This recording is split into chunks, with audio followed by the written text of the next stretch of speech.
Ya, salam Bapak Ibu Saudaraku yang terkasih dan umat beragama di bangsa kita Indonesia ini.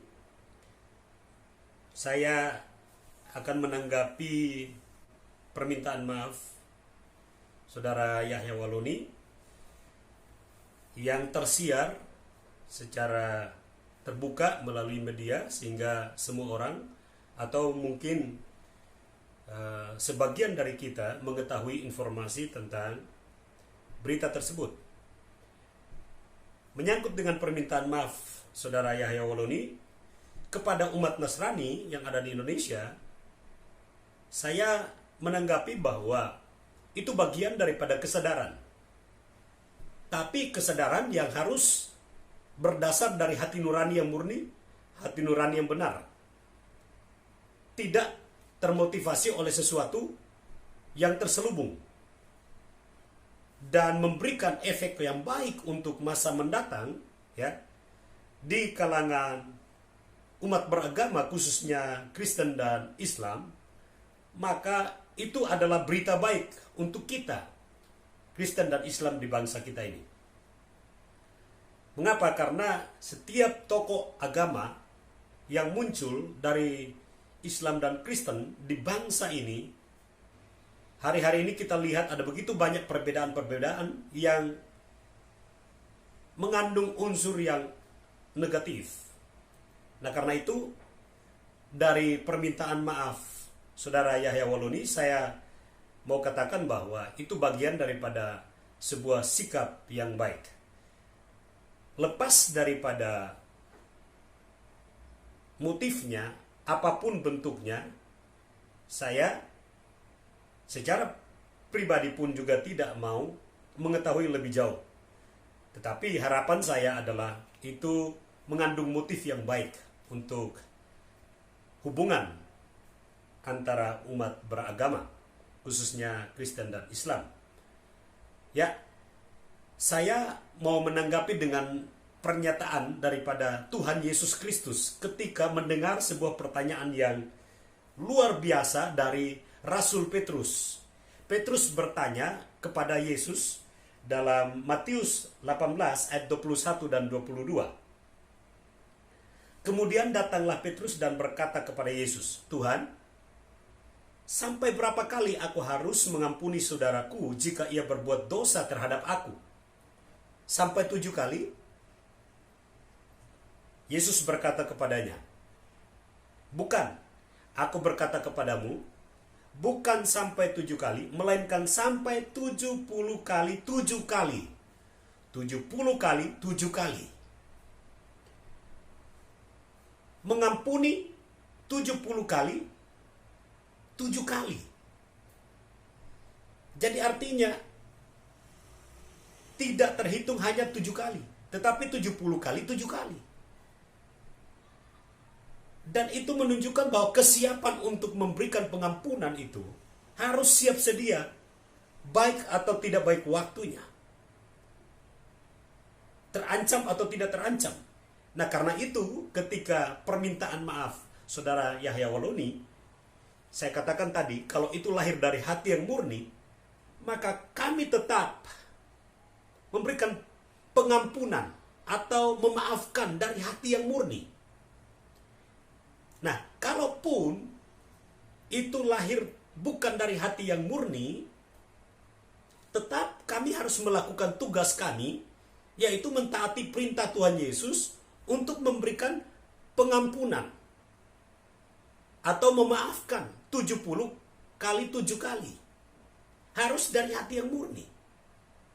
Kalau misalnya ada umat Kristen yang kecewa, sakit hati, marah dengan sikap yang dimunculkan oleh Saudara Yahya Waloni sebelum tertangkap, ya, maka itu bagian daripada ekspresi pribadi. Itu bukan bagian dari perintah dari Tuhan Yesus. Jadi tidak ada perintah Tuhan Yesus membalas kejahatan dengan kejahatan.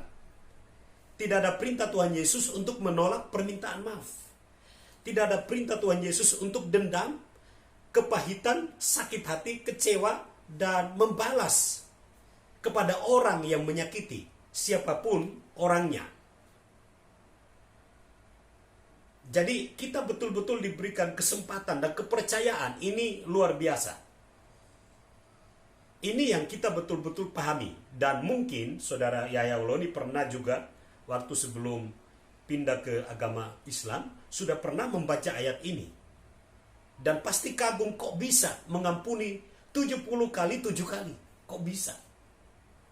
Karena itu didasari oleh kasih, bukan hanya sebuah pernyataan mengampuni atau sebuah sikap menerima saja, atau sebuah sikap memaafkan saja. Mengampuni itu didasari oleh kasih, kasih kepada sesama. Kenapa? Karena manusia siapapun, agama manapun, tidak dianggap musuh. Di dalam Alkitab, Efesus 6 ayat 12 berkata, lawan kita bukan darah dan daging, bukan manusia. Musuh orang Kristen bukan manusia. Lalu siapa yang menjadi musuh orang Kristen? Pemerintah-pemerintah, penguasa-penguasa, penghulu-penghulu, roh-roh jahat di udara. Pemerintah siapa? Pemerintah roh jahat atau iblis, setan-setan. Bukan pemerintah dunia. Karena pemerintahan yang ada di dunia ini, yaitu di bangsa-bangsa, itu adalah wakil Tuhan. Mereka harus kita hormati. Kita pun harus tunduk kepada mereka. Kita tidak menjadikan mereka sebagai musuh. Yang dimaksud pemerintah, penguasa-penguasa, penghulu-penghulu, roh-roh jahat di udara adalah struktur pemerintahan setan yang telah merasuk manusia untuk saling menyerang, saling menyakiti. Nah, kesadaran yang luar biasa yang disampaikan oleh saudara Yahya Woloni dengan permintaan maaf ini adalah sebuah kesadaran di luar kendali iblis. Kenapa saya katakan demikian? Karena kalau iblis mengendalikan, otomatis Pak Yahya Woloni tidak akan menyadari bahwa itu salah dan kemudian meminta maaf. Iblis membuat orang tidak akan mengakui bahwa dia bersalah. Iblis mengikat dan mempertahankan kebenaran manusia yang tidak berasal dari Tuhan. Dan kebenaran yang sifatnya egosentris. Kebenaran yang dikuasai oleh pengaruh kuasa kegelapan, yaitu kuasa setan. Jadi kalau orang melakukan kesalahan, dan setelah itu menyadari bahwa dia salah, dan kemudian minta maaf kepada orang yang menjadi korban kesalahan dia sendiri, maka orang yang meminta maaf ini adalah orang yang menyadari bahwa dia punya kesalahan, dia punya dosa, dan dia tidak mau hidup di dalam dosa yang sama. Nah, karena itu saya sebagai hamba Tuhan, saya sampaikan kepada saudara Yahya Woloni, jangan ada di dalam kondisi yang sama. Berceramahlah dengan ceramah yang benar-benar ada di dalam standar yang benar di dalam ajaran Islam. Membangun hubungan yang baik dengan agama lain. Sehingga saudara terpandang sebagai ustadz yang bijaksana di kalangan Islam. Terpandang sebagai ustadz yang menjadi contoh dan teladan bagi umat Islam. Yang sama-sama membangun hubungan yang baik, oleh karena kita ini adalah utusan Tuhan di bumi ini. Beda-beda agama boleh, tapi kita harus tahu bahwa Tuhan yang menciptakan kita sama, Tuhan yang sama. Hanya Ustadz Yahya Woloni perlu tahu bahwa yang mengampuni dosa Ustadz Yahya Woloni bukan hanya umat Kristen. Yesus Kristus Tuhan sudah mati di atas kayu salib 2000 tahun yang lalu untuk menanggung dosa manusia, termasuk dosa saudara Yahya Woloni. Kalau saudara yakini itu, saudara sadari itu, saudara akan mendapatkan anugerah untuk betul-betul menemukan jalan kebenaran dan kehidupan itu sendiri. Nah, karena itu saya mau sampaikan, kita membangun hubungan yang baik antar umat beragama di bangsa ini, dari kalangan tokoh-tokoh agama, dari kalangan umat beragama, supaya kita benar-benar memiliki kekuatan ada di bangsa ini, bersama-sama membangun bangsa ini, memiliki kesadaran yang baik, pemahaman yang baik, dan terjalin hubungan yang baik, dan saling memberkati.